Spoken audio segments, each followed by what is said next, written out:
Do you know the number one reason why people seek medical advice or the support of a holistic wellness professional? I'll tell you. Hey, I'm Dr. Patty Barch. I'm a traditional naturopath, founder and owner of Naturally Unbridled Wellness and naturallyunbridled.com, where we focus on wellness solutions, not disease management. This is Down the Ridge with Dr. Patty. This is not medical advice. It's for entertainment purposes only. Nothing I say is true. Don't listen to me. The number one reason why people seek help for their physical body is pain. Pain is the cry for the free flow of energy. Pain is your body's way of telling you there's a problem. And a lot of people don't realize that pain is not something that occurs at a specific part of your body. Pain is perceived in the brain. So while it might be your toe that bothers you, the pain is being perceived by your brain. Look out, birds, come on. So types of things that cause pain. So of course, physical trauma, any kind of bump, bruise, sprain, strain, fracture, those sorts of things.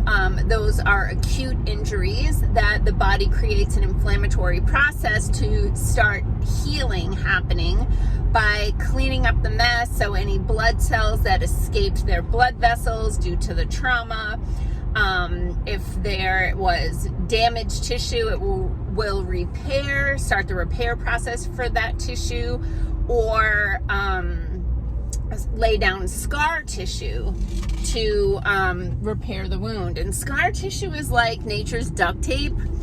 It serves a purpose, but it's not as good as the real thing.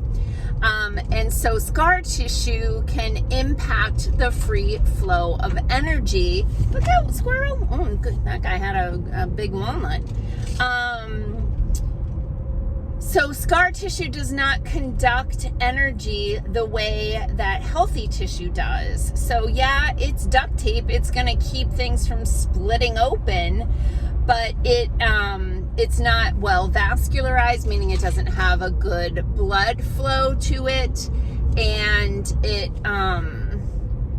it doesn't conduct electricity appropriately. So it can create like a kickback or feedback, right? Think about with a microphone, right? That feedback sound. So energy is trying to get through the scar tissue and it's not conducting properly. You can get this like pushback, feedback type of thing.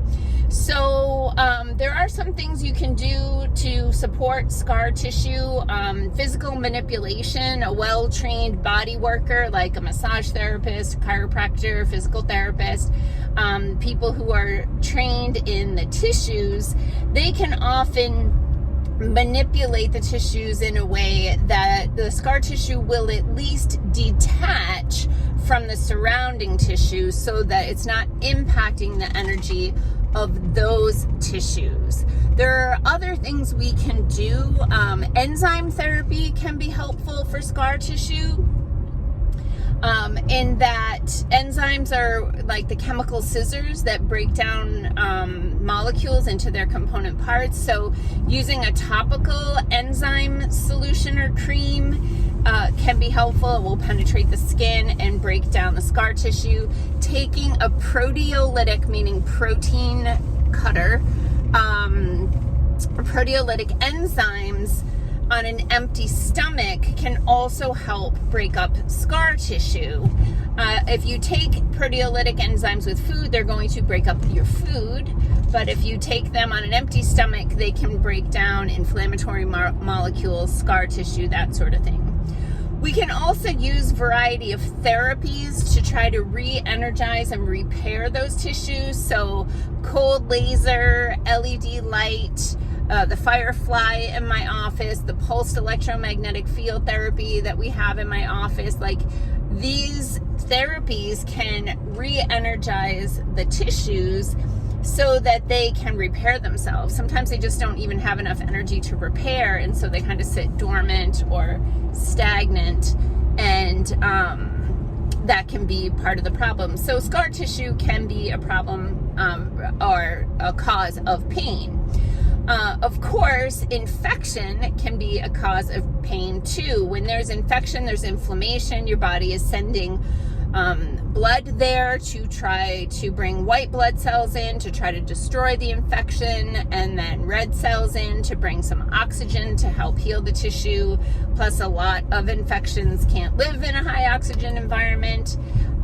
So infection can be a cause of pain. So sometimes people have a toothache or an ingrown hair or something like that that can result in some bacterial growth, which is an infection.